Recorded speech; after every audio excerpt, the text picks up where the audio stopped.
Today's theorem is Cauchy theorem for triangle or Cauchy-Gaussian theorem. There are two theorems of this kind, not two, three. Cauchy-Gaussian theorem for a triangle, for rectangle, and for a disc. So see the statement. Let there be a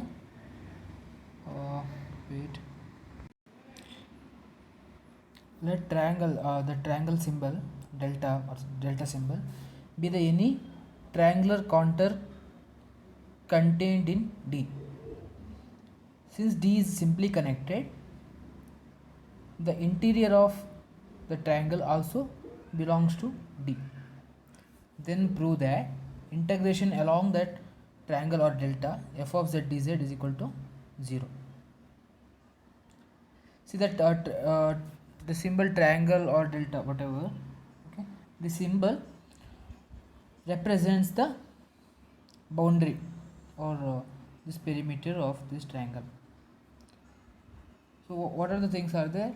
Be any triangular contour contained in D. So D is a simply connected region. We already did in last theorem what is simply connected region and all. The interior means whatever is there inside. Triangle also belongs to D. Then prove that f of z dz is equal to 0.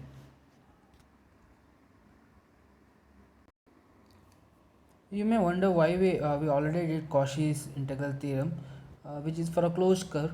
Even this is a closed curve. Why we are doing one more theorem? See, but there is some difference in these two. We have fundamental theorem of like Cauchy's fundamental theorem. That is the fundamental one. To have that theorem, okay, we are going with the process. So first one was Cauchy's theorem, which one we did there in last theorem, Cauchy's theorem, whatever we had, right? So that is actually the definition was Cauchy fundamental theorem definition, but whatever proof we had, that is Cauchy's theorem, where we assumed that the function is continuously differentiable or it is analytic. The f of z is differentiable, and the differentiable that f of z is differentiable and f dash of z is continuous. So that is after that Cauchy's theorem, we are coming to Cauchy-Gaussian theorem. That is what we have here.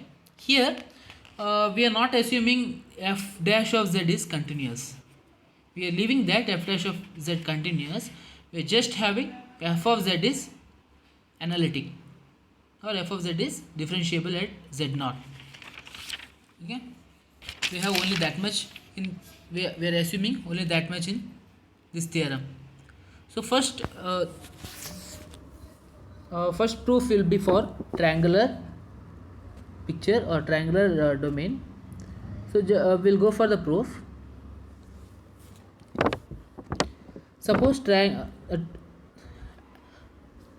I'll call this as delta. Okay. Suppose delta is an triangular contour contained in D. So we have a region D. So this delta is any triangular contour. You know contour. What is contour? Contour contains so many curves. Okay.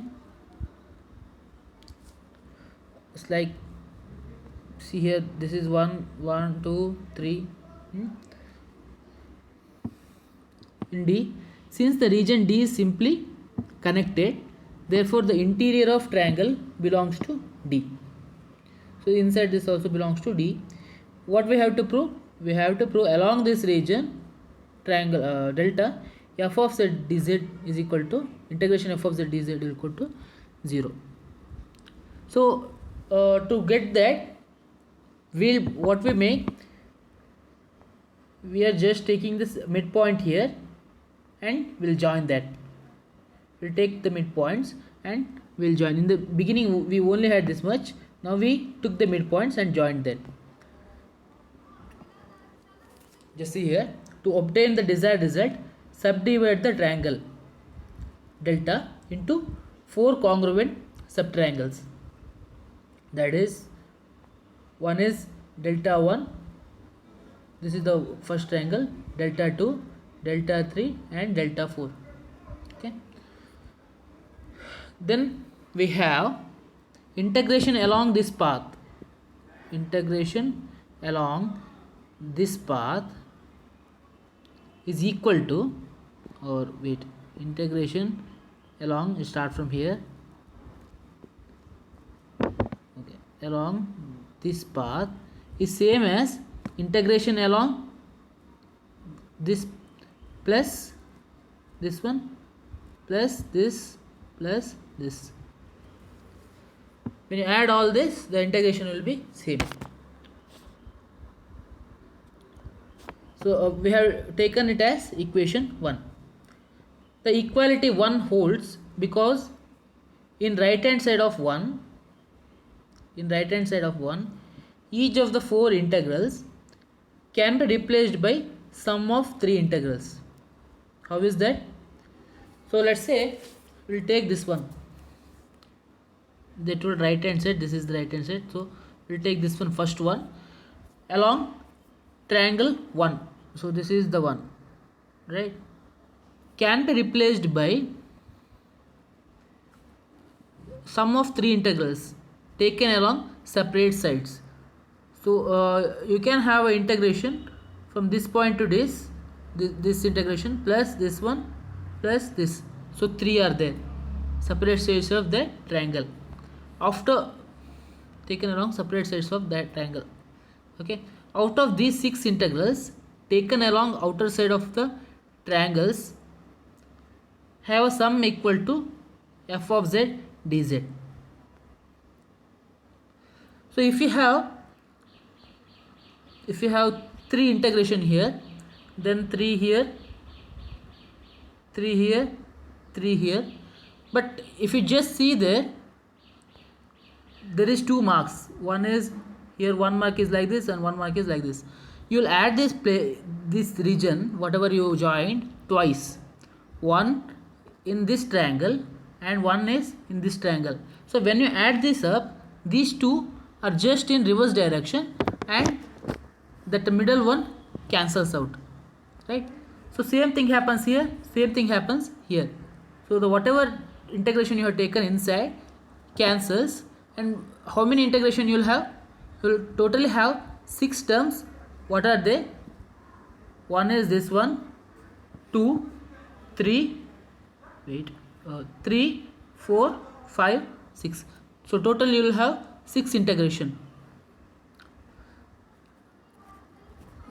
So the integration taken along outer sides of the triangle have the sum equal to out of these 6 integrals taken along the outer sides of the triangle have the sum equal to the left hand side, and the sum of the remaining 6 integrals becomes 0. That is just I told, total 12 will be there, 6 cancels out in the middle, so remaining 6 will become 0. Only these 6 are remaining, because in the complete sum of the integration along each common side happens to be taken twice in opposite direction. That's what I said now. So what we'll do, we'll take modulus on both the sides. So if you take modulus on both the sides, so you have modulus on the whole thing. I'll use triangular inequality. So by triangular inequality, the sum will be lesser than equal to sum of each terms. That's why by taking a modulus we'll get this. This will be, the left hand side will be lesser than the sum of this each terms, that is right hand side. So since modulus sum of less than or equal to sum of moduli, so what I'll do, I'll take this left hand side as equal to x. I'll name it as x. For the above inequality to hold, at least one term on the right hand side must not be less than x divided by 4. So how we got this x divided by 4? let's say all these terms are equal. Okay, so all these terms are equal. Some you can name some, like let's say this one is m, all these terms are m. So if you add all this, you'll get 4m. Okay, if it is equal, then if you bring that 4 another side, m will be x by 4, right? M will be x by 4, but the symbol here is greater than or equal to, so at least one should be more than m, right? So that's what they're telling here. So right hand side must not be less than x by 4. Suppose delta 1 is not the 4 triangle for which, okay, for the above inequality to hold, at least one term of the right hand side must not be less than x by 4. It means at least one should be more than x by 4. Suppose delta 1 is one of the 4 triangles. Okay, this is next step. So suppose delta 1, when you divide, after dividing, I'll take one triangle here. I'll name that as delta 1. Just check here delta 1 came in this place, so you have to find the difference. There it was delta of 1 in numerator. These two are different, so we are naming this one of this triangle as delta 1 of these triangles as delta 1, for which this is true, this condition is true. So by taking this one triangle, let's say I took this one as a triangle, I'll do the same thing. I'll take middle points here, I'll take midpoints here, and I'll join that, and the same process continues. Whatever I did for this big triangle will continues for the smaller triangle.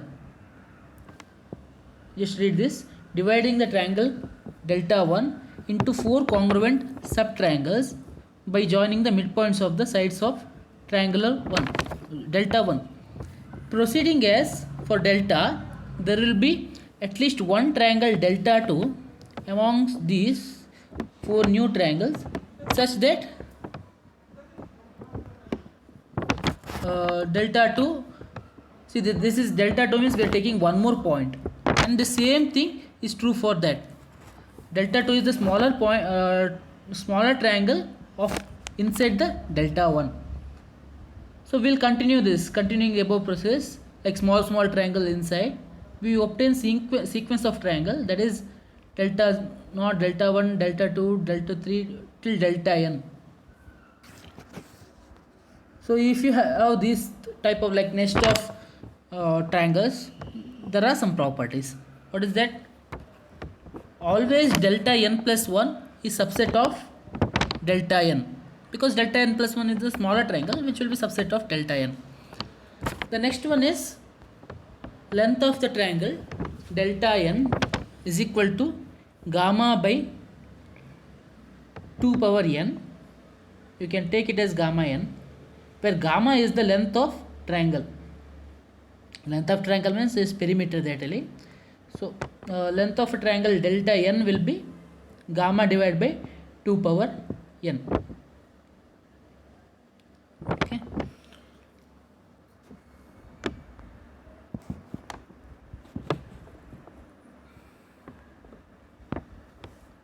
Each of the above triangle is contained in D. The D is whole region.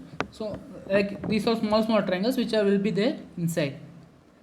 The last one, D, integration along delta n, that is smallest triangle. If you divide it n times, the smallest triangle f of z dz will be always greater than x divided by 4 power n.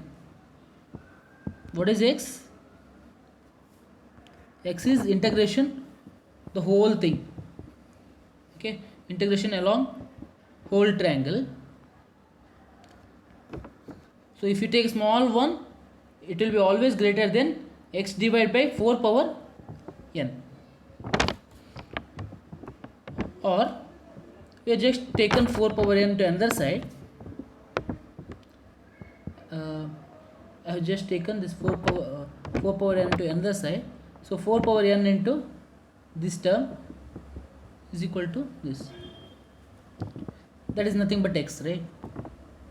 There is nothing but x. So from ABC, that is ABC, all the properties whatever we did here, it follows that there will be a unique point. So let's say I'll take smaller triangles here. I'll make it one more now. I'll take midpoint. So I'll join this. Okay. Now I'll take one more triangle. I took this triangle, the first one. So I'll for this triangle also I'll take the midpoints. These are the midpoints. Once again I'll join this. Then I'll take this triangle. I'll take this as center. So once again triangle. So the last triangle will have the single point, unique point it seems. So that is okay. There will be a unique point z naught of D common to all the triangles. Okay, we're just taking small triangles. There will be a point which is common to all triangles. Since f of z is analytic in D, therefore f of z is differentiable at z naught. They're already given f of z is analytic in D, therefore f of z will be differentiable also. What is analytic? Analytic means all the points in neighborhood also differentiable. Even that point will be differentiable. So f of z will be differentiable at z naught. So what is differentiability condition? That's what given here. Limit z minus z to z naught, f of z minus f of z naught divided by z minus z naught is equal to f dash of z naught. So what is this limit says? That limit says is for epsilon greater than 0, there exists a delta greater than 0 such that f of z minus f of z naught divided by z minus z naught minus f dash of z naught greater than epsilon whenever z minus z naught is lesser than delta. This is actually a limit definition.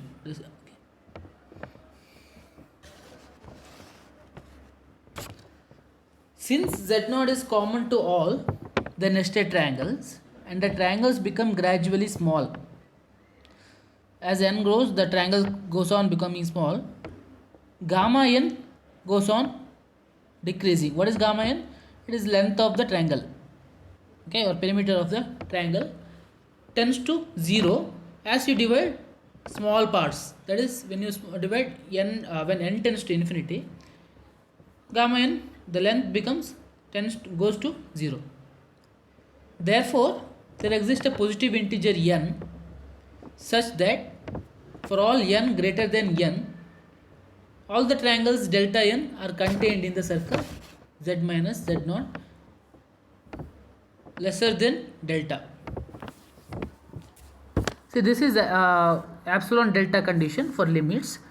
There will be a big number n.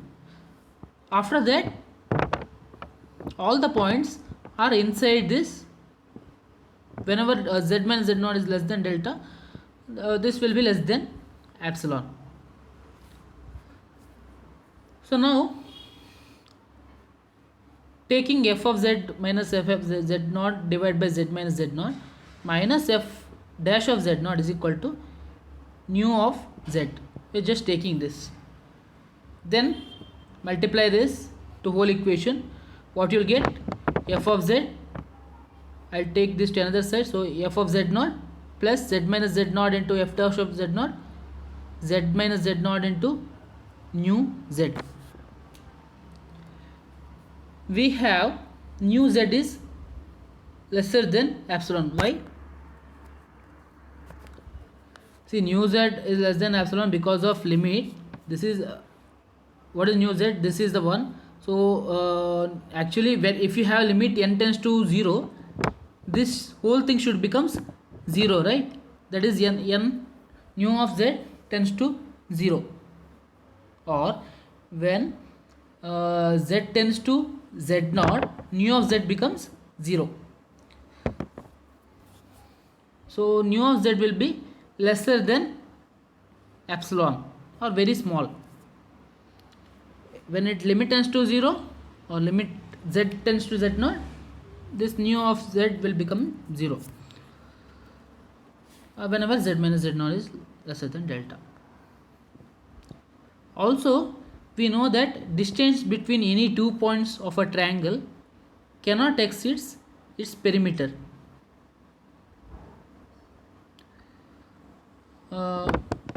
Yeah. So z minus z0 is modulus of z minus z0 should be less than or equal to gamma n.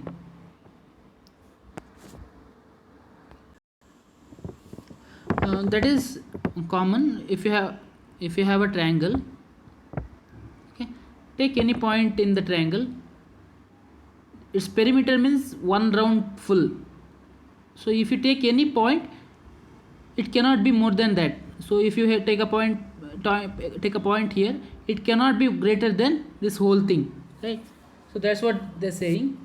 So it will be always less than gamma n for all z belongs to delta n. We're talking about a small triangle. So integrating both the sides of equation 4. What is equation 4? This is one, equation 4. So we are integrating on both the sides as integration along the closed curve delta n. So what we'll get? Integration of each points. So that is first one. See, just integration of each points. If you see here, f of z0 is a constant term because z is variable here. Z0 is constant, so I can take outside. So integration along delta n dz, and here also I took f dash of z0, even that is constant outside. Integration along z minus z0 dz, and this one is integration delta n z minus z0 nu of z dz. But remember, integration along dz is equal to 0 is equal to integration of z dz. How is this possible? This is common integration or line integration. So if you have a line integration, let's say from a to b, the same thing delta n, we have just taken 2 points, 1 into dz. Okay, so what is integration? That is, the integration will be nothing but z a to b. So given here, it is a closed curve, right? So a will be equal to b. So integration will be b minus a, that is a is equal to b, so this will be equal to 0. The same thing for z, the integration will be z square along a comma b. So the answer will be b square minus a square. Since it is closed, b square minus a square will be equal to, or b is equal to a, so b square minus a square will be equal to 0. This is possible only when the z is analytic. We don't know about what is nu z. This is possible only when f of z is analytic. We don't know about nu z, so we are keeping just like that. Integration delta n z minus z0 nu z. We are not taking analytic condition or anything. We already know these things. That's the only thing we are going. Actually, we are proving if it is analytic, it is true. So we are not taking that condition. We just took this simple problems, and we know that it is equal to 0. So all these terms got cancelled. We have only this much, right? Along integration along delta n z minus z0 nu z dz. So we'll take modulus on both the sides of these two. So what we'll get? Modulus. So this will be lesser than modulus of each terms, that is z minus z0 and nu z. And we know that dz will keep in the same way. what is z minus z naught? Z minus z naught is less than delta, or nu z, where nu z is less than epsilon. Or if you go into another side, where is it?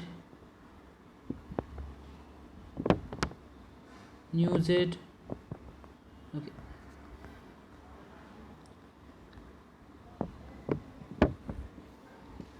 So dz, okay. So epsilon, or this is not 4 and 5, this is 5 and 6, this is by 5 and 6. What is the equation 5? 5 is this, nu modulus of nu z is less than epsilon, and sixth one is z minus z naught is, modulus z minus z naught is lesser than gamma n. So we use that, so these two became constants and came out. So integration along delta n dz. So what is that integration? That is once again epsilon on epsilon n, because the integration just dz will be, integration along this dz will be the full perimeter of delta n. So we got gamma n twice, so gamma n square. So see, there is a symbol here, lesser than, less than, equal to, you have to just check that. So epsilon gamma square, or gamma, what is gamma n? If you just see there, gamma n in equation here, gamma n is nothing but gamma divided by 2n. So we use that gamma n, instead of gamma n we use gamma divided by 2n. So okay, gamma 2n from 2 and 7, this is equation 7. What is equation 2? Equation 2 is this, that is integration along along the whole triangle f of z dz is less than equal to 4n along the small triangle. So the small triangle we got here, that is less than epsilon into gamma by 2n whole square. So we use these two together and we'll get this. 4 power n was there in that equation, so we will get this one. So 2 power n whole square and 4 power n cancels, and we have epsilon into gamma square. But if you see here, this epsilon is arbitrary small, or when it goes to n goes to infinity, epsilon tends to 0. So this whole equation is less than or equal to 0, but modulus is there, modulus will be always greater than or equal to 0. So integration along this triangle f of z dz equal to 0.